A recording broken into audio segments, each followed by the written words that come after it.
अजीज़ान मन, मैं पास्टर हैरिस हुसैन आपको खुश आमदीद कहता हूँ A4U TV में, जिसका मतलब है अगापे लव फॉर यू, यानी कि इलाही मोहब्बत आपके लिए।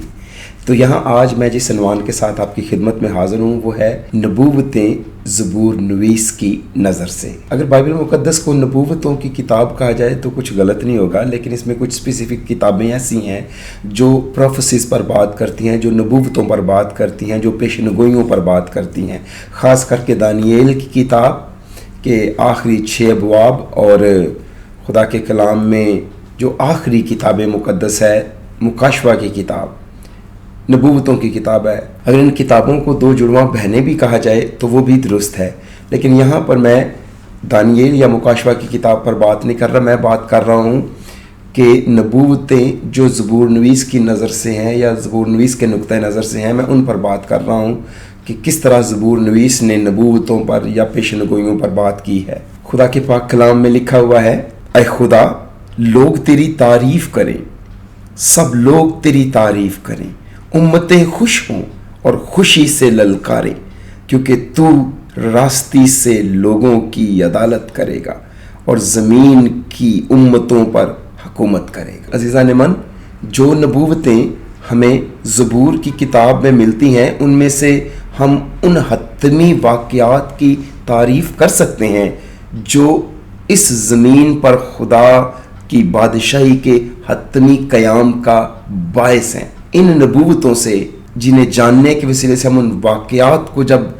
रिसर्च करते हैं, जब उन वाक़यात की तहकीक करते हैं, तो हमें इन वाक़यात की तहकीक करने से पता चलता है कि ये वाक़यात खुदा की उस हतमी बादशाही के क़याम का सबब बन सकते हैं और बनेंगे, जैसे कि खुदा के कलाम में मुदरज है। अगर आप मुख्तलिफ़ ज़बूरों का मुतालिया करें तो आप देखेंगे मुख्तलिफ़ ज़बूरों में हम ऐसे वाक़यात की तरक्की को देखते हैं जो आमद सानी से पहले के लम्हात से लेकर 1000 साला बादशाही के बाद गुनाह की तबाही तक हमारे सामने ज़बूर नवीस रखता है।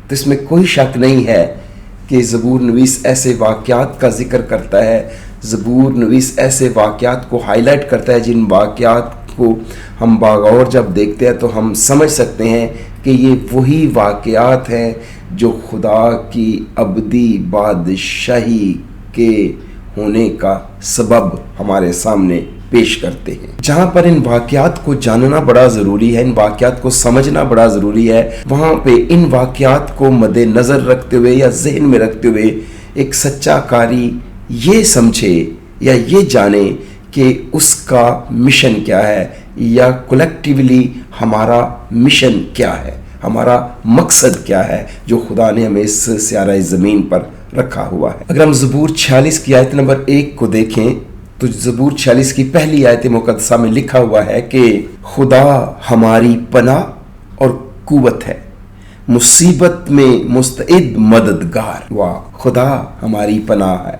खुदा मुसीबत में हमारी मुस्तइद मदद का ज़रिया है, वो हमारा मुस्तइद मददगार है।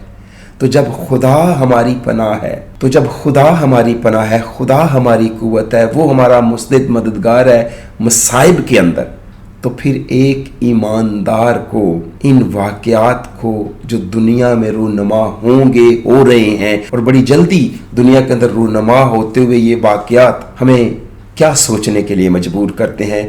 तो एक बाइबल के सच्चे तालिब इल्म को ये जहन में रखते हुए समझना होगा कि इस दुनिया में फिर उसका मकसद क्या है, उसका मिशन क्या है, उसने क्या करना है, उसे क्या करना चाहिए। मिसाल के तौर पे अगर आप ज़बूर 46 को पढ़ें तो जाने कि ज़बूर 46 के अंदर उन वाक़यात की पेशनगोइयाँ किस तरह पेश की गई हैं, या ज़बूर 46 उन वाक़यात की पेशनगोइयों को कैसे पेश करता है। मिसाल के तौर पे खुदा के कलाम में लिखा हुआ है, जब ये मुसीबतें हैं, जब इस ज़बूर के अंदर मसाइब का ज़िक्र है, जब उन वाक़यात का ज़िक्र है जो हतमी तौर पर खुदा की बादशाही को लाने का बायस बन रहे हैं, तो ऐसी मुश्किल घड़ी में, ऐसे मुश्किल वक्त में, तो ऐसे वाक़यात जो मसाइब से भरे हुए हैं, तो उन वाक़यात में हमारी ज़मीन पर क्या होता है ये हमें ज़बूर 46 बताता है। ज़मीन रिमूव हो जाती है, जमीन पिघल जाती है और इसके जो पहाड़ हैं, जो माउंटेन्स हैं,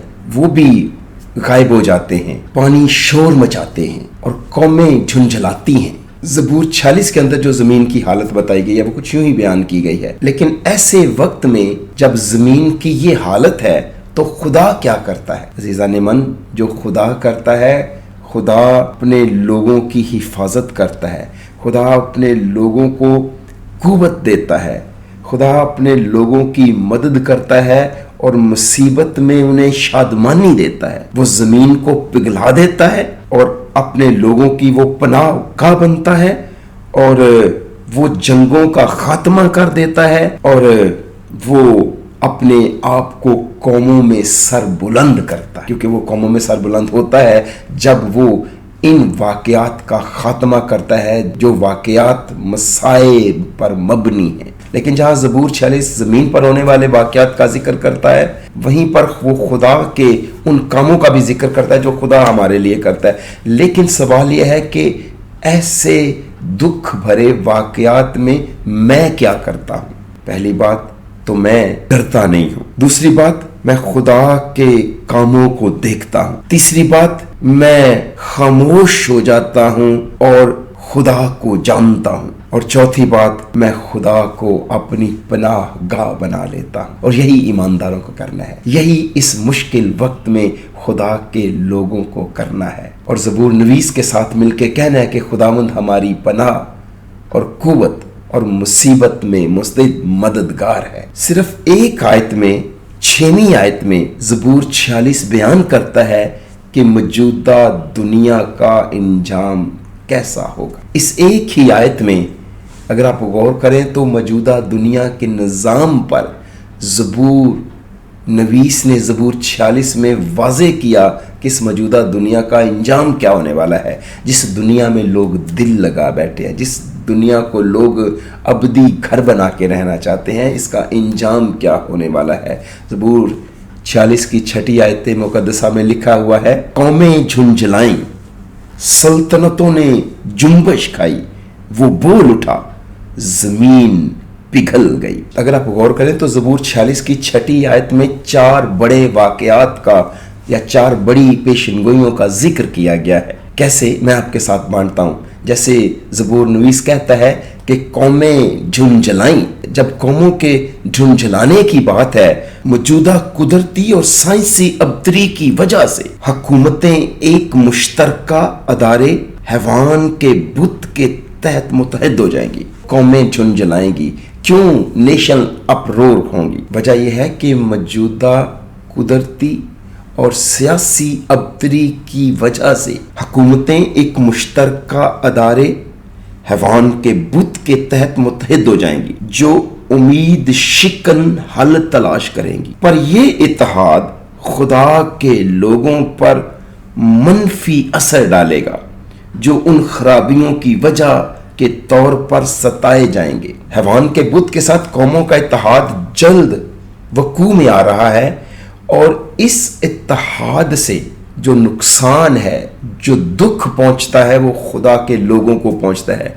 क्योंकि दुनिया के अंदर सियासी अबतरी जो है या कुदरती अबतरी जो है, उसका कारण खुदा के लोगों को समझा जाएगा और कौमें झुंझलाएंगी और वो मिलकर खुदा के लोगों को सताएंगी। और वो इस वजह से कि वो मसीहियों को, ईमानदारों को, खुदा के लोगों को इन तमाम अबतरियों का और इन तमाम मसाइल का जिम्मेदार ठहराएंगी। मगर जहां लिखा है कौमें झुंझलाईं, वहीं पे लिखा है सल्तनतों ने जुम्बश खाई, नेशंस फॉल, सल्तनतों ने जुम्बश खाई। कैसे सल्तनतों ने जुम्बश खाई और कैसे ये इत्तेहाद जो सल्तनतों ने आपस में उस अदारे हैवान के बुत के साथ मिलके किया होगा, किस तरह वो इत्तेहाद टूटेगा, किस तरह सल्तनतें जुम्बश खाएंगी कि मुकाशवा की किताब के बाब नंबर 17 की आयत नंबर 16 में ये इत्तेहाद जब हमारे सामने दिखाई देता है तो बादशाहियां गिरती हैं, क्योंकि बादशाहियों को, सल्तनतों को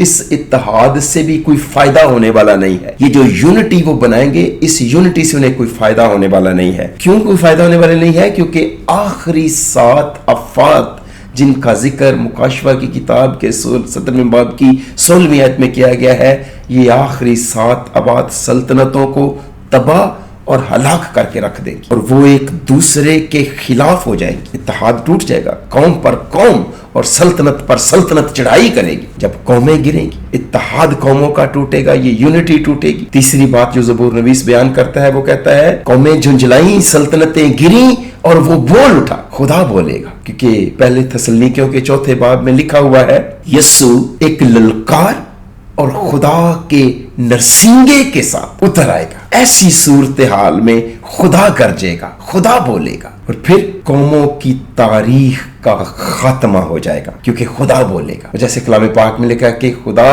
شیر ببر کی طرح گرجے گا، کیونکہ وہ بولے گا، وہ انٹروین کرے گا، اور اس کے انٹروین کرنے سے جو ہوگا وہ یہ ہوگا جو 4 بات 6ویں آیت زبور 46 میں مدرج ہے، وہ یہ ہے کہ جیسا یرمیہ اشارہ کرتا ہے کہ زمین کو ویران اور خالی چھوڑ دیا جائے گا، تو زبور میں وہی کہتا ہے کہ زمین پگھل گئی۔ جب خدا بولے گا تو زمین پگھل جائے گی۔ کیوں؟ کیونکہ قوموں کا اتحاد ٹوٹ گیا ہے، قومیں ایک دوسرے پر اب چڑھائی کریں گی، اور ایسی صورتحال میں خدا بولے گا، خدا گرجے گا، اور اس کے گرجنے سے زمین پگھل جائے گی، کیونکہ اس کا کلام اور وہ بذات خود بھسم کر دینے والی آگ ہے۔ لیکن قوموں کے جھنجھلانے، سلطنت کے گرنے سے ان خدا کے لوگوں کا کیا فائدہ ہوگا جو لوگ ان قوموں کی یونٹی اور اتحاد کی وجہ سے ستائے جائیں گے یا ستائے جا رہے ہیں۔ 47 زبور کی 3 آیت مقدسہ میں لکھا ہے وہ امتوں کو ہمارے سامنے زیر کرے گا اور قومیں ہمارے قدموں تلے ہو جائیں گی۔ خدا جب بولے گا تو وہ امتوں کو زیر کرے گا، قومیں ہمارے قدموں تلے ہو جائیں گی۔ خدا کے لوگوں کو یہ فائدہ ہوگا، خدا کے لوگوں کے یہ بات حق میں جائے گی، خدا کا بولنا، وہ انصاف کرے گا، اس کا بول بالا ہوگا قوموں کے اندر۔ جب بات کرتے ہیں قومیں ہمارے قدموں تلے ہو جائیں گی تو کیا مطلب ہے قدموں تلے ہونے کا؟ دیکھیے کسی جگہ پر پاؤں کا تلوا ٹکانا پرانے عہد نامے کے دستور کے موافق کسی علاقے پر قبضہ کرنے کے حق کی نمائندگی کرنے کا ایک طریقہ تھا، جیسا استثنا کی کتاب کے 11ویں باب کی آیت نمبر 24 میں لکھا ہے جہاں جہاں تمہارے پاؤں کا تلوا ٹکے وہ جگہ تمہاری ہو جائے گی۔ جی ہاں، تو جہاں پہ پاؤں رکھنے کی بات ہے یا خدا قوموں کو ہمارے پاؤں تلے کر دے گا تو مطلب وہ قومیں ہماری ملکیت ہو جائیں گی، کیونکہ پرانے عہد نامے میں جہاں پاؤں کا تلوا ٹکایا جاتا تھا وہ جگہ اس شخص کی ہو جاتی تھی۔ جیسے خدا اپنے بندے ابراہم کو 30 سال تک اس کے بود و باش کے زمانے میں پھراتا رہا اور وہ ساری جگہیں دکھائیں جو اس نے کہا کہ سب جگہ، یہ سارا ملک، یہ ساری جگہیں میں نے تیری نسل کو دے دی ہیں۔ تو اس لیے خدا نے جہاں جہاں اس کا تلوا ٹکایا وہ خدا نے اپنا وعدہ پورا کیا۔ تو ایک بار خدا پھر اپنا وعدہ پورا کرے گا، قومیں ہمارے قدموں تلے ہوں گی، تو ایک دفعہ پھر خدا اپنا وعدہ پورا کرے گا کہ پراپرٹیز جس پر انہوں نے قبضہ کر رکھا ہے اپنے لوگوں کو دے گا، کیونکہ خدا کے کلام میں لکھا ہے حلیم زمین کے وارث ہوں گے، کیونکہ وہ زمین کو پگھلا دے گا اور پھر زمین نئی بنا کے اس کے اصل حقداروں کو دے گا۔ اسی لیے زبور نویس کہتا ہے کہ قومیں ہمارے قدموں تلے ہوں گی، کیونکہ جہاں کوئی اپنے پاؤں کا تلوا ٹکائے گا خدا نے کہا وہ جگہ اس کی ہو جائے گی، کیونکہ خدا نے اسرائیلیوں سے کہا جہاں جہاں تمہارے قدموں کا، جہاں جہاں تمہارے پاؤں کا تلوا ٹکے گا وہ جگہ تمہاری ہو جائے گی۔ ہاں آج کے دور میں تھوڑا فرق ہے، آج کے دور میں پاؤں کا تلوا ٹکانے سے قبضہ نہیں، بلکہ آج کسی جگہ پر جھنڈا گاڑ دینا یا اپنا جھنڈا کھڑا کرنا یا اپنا جھنڈا لہرا دینا اس بات کی نشاندہی ہوتی ہے کہ یہ جگہ اس ملک کی ہے یا یہ جگہ کسی شخص کی یا یہ جگہ اس قوم کی ہے جس نے اپنا جھنڈا یہاں پہ گاڑ دیا ہے۔ یہی خیال ہمیں ایوب کی کتاب کے پہلے باب میں ملتا ہے، جب خدا کے بیٹے ایک دن آئے کہ خدا کے حضور حاضر ہوں تو ان کے درمیان شیطان بھی آ گیا اور خدا نے شیطان سے پوچھا کہ تو کہاں سے آتا ہے؟ تو اب جانتے ہیں نا اس نے کیا جواب دیا، اس نے کہا زمین پر ادھر ادھر گھومتا پھرتا اور اس پر سیر کرتا ہوا آیا ہوں، کہ زمین پر ادھر ادھر گھومتا ہوا اور اس پر سیر کرتا ہوا آیا ہے۔ مطلب وہ ہمارے سیارے زمین پر اپنی حکومت بتا رہا ہے کہ میں یہاں پہ ہوں تو یہ میری زمین ہے، تو وہ उस पर घूमता फिरता हुआ आया है, तो मतलब वो अपनी प्रॉपर्टी डिक्लेयर कर रहा है खुदा के सामने ज़मीन को। लेकिन वो दिन दूर नहीं है, वो दिन जल्द आएगा जिस सारा ज़मीन को शैतान अपनी प्रॉपर्टी डिक्लेयर कर रहा है या अपनी जायदाद डिक्लेयर कर रहा है, और ये जायदाद उसने अपने लोगों को दी है, ये जायदाद उसने अपने फॉलोअरों को दी है, उनसे ये जायदाद छीन ली जाएगी और असल हकदारों को दी जाएगी। लेकिन ये दूसरी आमद पर नहीं होगा जब भी यीशु मसीह आएगा। दूसरी आमद पर तो यीशु मसीह अपने पांव से जमीन को भी नहीं छुएगा, बल्कि हम उसके साथ उठाए जाएंगे। कब वो अपने लोगों को जमीन का वारिस बनाएगा, कब वो ये प्रॉपर्टी जो सारा जमीन है अपने लोगों को वापस देगा अब्दियत के लिए, ये 1000 साल के बाद होगा, जब यीशु अपने पांव से जमीन को छुएगा, नए यरूशलेम को घर बनाने के लिए जगह बनाएगा, अपने दुश्मनों की मौजूदगी में उन्हें यकीनी तौर पर शिकस्त देगा। जैसे ज़करिया की किताब के 14वें बाब की 4 और 5वीं आयत में, मुकाशवा 20वें बाब की 7वीं से 9वीं आयत मुक़द्दसा में लिखा हुआ है। ये सब कुछ गुनाह के खात्मे पर होगा, जब गुनाह का खात्मा कर दिया जाएगा, जब गुनाह और गुनहगारों को तबाह किया जाएगा। तो ज़बूर नवीस ज़बूर 67 की 8वीं आयत मुक़द्दसा में लिखता है, क्योंकि खुदावंद के हाथ में प्याला है और मैं झाग वाली है, वो मिली हुई शराब से भरा है, और मैं झाग वाली है, वो मिली हुई शराब से भरा है, और खुदावंद उसी में से उंडेलता है। बेशक उसकी तिलछट जमीन के सब शरीर निचोड़ कर पिएंगे। ये जो लफ्ज तिलछट है, मतलब ये है कि नीचे जो पैंदे में जमी हुई गंदगी है, उस तिलछट को लोग निचोड़ कर पिएंगे, शरीर पिएंगे, और खुदा के हाथ में वो प्याला है। और ज़बूर 75 की 8वीं आयत मुकाशवा की किताब के साथ मुमासलत रखती है। जैसे खुदा के पाक कलाम में मुकाशवा 14वें बाब की 9वीं 10वीं आयत मुक़द्दसा में लिखा है कि हर शरीर खुदा के कहर की उस खालस मै को पिएगा जो उसके गजब के प्याले में भरी गई है, बल्कि शरीर उस तिलछट को भी निचोड़ कर पिएंगे, उन्हें पीना पड़ेगी। खुदा के गजब और कहर की मै शरीरों को पीना पड़ेगी, क्योंकि खुदा गुनाह का और गुनाहगारों का खात्मा करेगा इससे पहले कि वो जो प्रॉपर्टी जिसे दुश्मन क्लेम करता है, जिस पर वो घूमता फिरता और सैर करता हुआ कहता है मैं आया हूं और दावा करता है कि वो मेरी है, खुदावंद उसको उसके असली हकदारों को देगा, क्योंकि हलीम जमीन के वारिस होंगे। मगर ये कब होगा?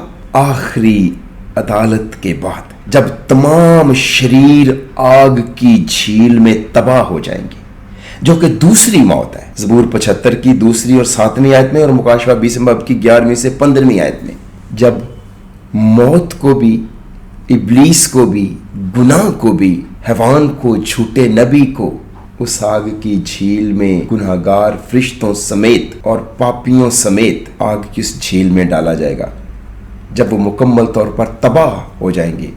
ये तब होगा जब खुदा नई ज़मीन बनाएगा। मगर यहाँ पर एक अहम नुक्ता ये है जो कौमों की मंजिल का तायन करता है, और वो है कौमों का या इंसानों का तकब्बर। वो है कायदीन का तकब्बर, अपनी ताकत को बरकरार रखने और बढ़ाने की कोशिश, और अफराद का तकब्बर जिसकी वजह से वो सख्ती से खुदा को मुस्तरद करते हैं और खुद को सरबुलंद करते हैं, और उनके सबसे घिनौने गुनाह जिनका वो फख्र से ऐलान करते हैं, जो आज रूहुल कुदस को रद्द करते हैं अपने तकब्बर की वजह से। ये तकब्बर ही उन शरीरों का और उन रास्तबाजों की मंजिलों का तयन करेगा। तकब्बर ले डूबेगा उन शरीरों को। लेकिन आजिजों के लिए जो खुदा के आगे सर तस्लीम खम करते हैं, मुस्तकबिल बहुत मुख्तलिफ होगा, क्योंकि हम तमाम कायनात के सामने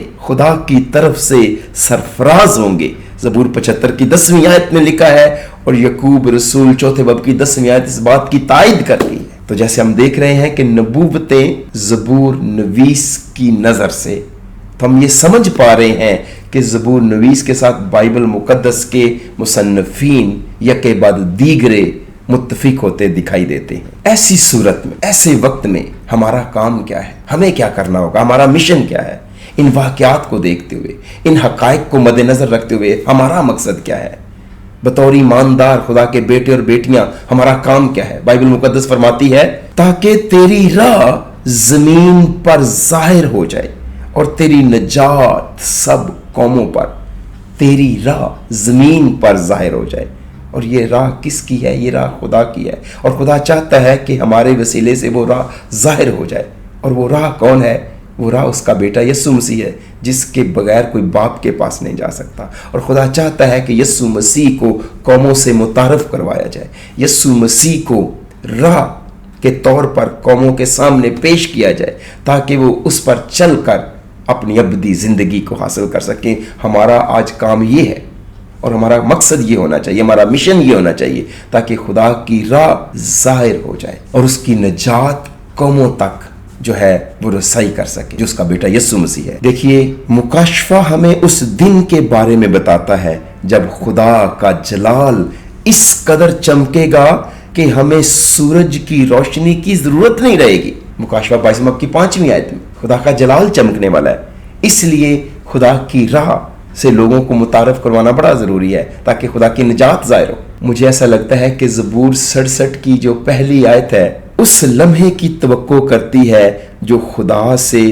अपने चेहरे को हम पर जलवा गर फरमाने के लिए कह रही है। अच्छा, ये ख्याल कायन की उस बरकत में भी शामिल है जो गिनती की किताब के 6 बाब की आयत नंबर 25 में है कि खुदावंद तुझे बरकत दे, कि खुदावंद अपना चेहरा तुझ पर जलवा गर फरमाए। तो बड़ा जरूरी है कि खुदा का चेहरा जलवा गर हो, बड़ा जरूरी है कि हमारे चेहरों पर खुदा का चेहरा चमके, बड़ा जरूरी है कि हम अपने चेहरों पर खुदा के चेहरे को चमकने दें, खुदा हम पर अपना चेहरा जलवा गर फरमाए, ताकि उसकी राह जाहिर हो जाए और कौमों तक उसकी निजात जाहिर हो। हमारे वसीले से जब उसका चेहरा हमारी जिंदगियों पर चमकेगा तो हमारा मकसद क्या है? तो हमारा मकसद उसके चेहरे को अपने ऊपर जलवा गर फरमाने के लिए उससे दरख्वास्त करना है, उसके करीब रहना है, उसके किरदार में ढलना है। और यकीन कीजिए कि यीशु मसीह का चेहरा हम पर जलवा गर नहीं हो सकता जब तक सलीब हमारी जिंदगी में असरअंदाज ना हो। सिर्फ मसीह की सलीबी मौत ही ये मुमकिन बनाती है कि खुदा का चेहरा हम पर जलवागर हो। हाँ, ये बात वाज़ेह है कि ये सिर्फ उस वक्त पूरी तरह से होगा जब हम उसके साथ होंगे। ज़ाहिरी तौर पर हमारा चेहरा उसके चेहरे से धमक उठेगा, चमक उठेगा, उसका चेहरा हमारे चेहरों पर चमकेगा जब हम उसके साथ होंगे। ये बात दुरुस्त है, लेकिन क्या अब खुदा का चेहरा हम पर जलवागर हो सकता है? लेकिन वो ये सिर्फ हमें खुश करने के लिए और हौसला देने के लिए नहीं करता। खुदा का चेहरा हम पर चमकता है ताकि हम दूसरों के फायदे के लिए उसके जलाल को जाहिर करें, ताकि दुनिया खुदा को जान सके और उसकी तारीफ कर सके। यही ज़बूर 67 की 3 आयत में और 7वीं आयत मुकद्दसा में लिखा है। मेरी दुआ है कि ज़बूर नवीस की नज़र से पेशन गोइयों को देखते हुए, आने वाले वाक़यात को देखते हुए, हम अपने मिशन को और अपने मकसद को मद्देनज़र रखते हुए उसकी निजात को कौमों पर और उसकी राह को कौमों पर जाहिर कर दें, और अपने लिए खुदावंद के चेहरे को मांगें, ताकि वो हमारी मुरझाई हुई रूहों पर और हमारे मुरझाए हुए चेहरों पर इस दुनिया में चमकता रहे, और उसका किरदार हमारी ज़िंदगियों में हमेशा झलकता रहे, और हमारे अच्छे रवैये और अच्छे किरदार से, हमारे नेक चाल चलन से खुदावंद की तारीफ़ कौमों के अंदर हो। और गैर कौमों में, जैसे पतरस रसूल कहते हैं, कि अपना चाल चलन दुरुस्त रखो। ख्याल रखें, दोबारा मुलाकात होगी एक नए पैगाम के साथ। तब तक मुझे इजाज़त दीजिए। आपका खैर अंदेश pastor Harris Hussain, Agape fellowship church international.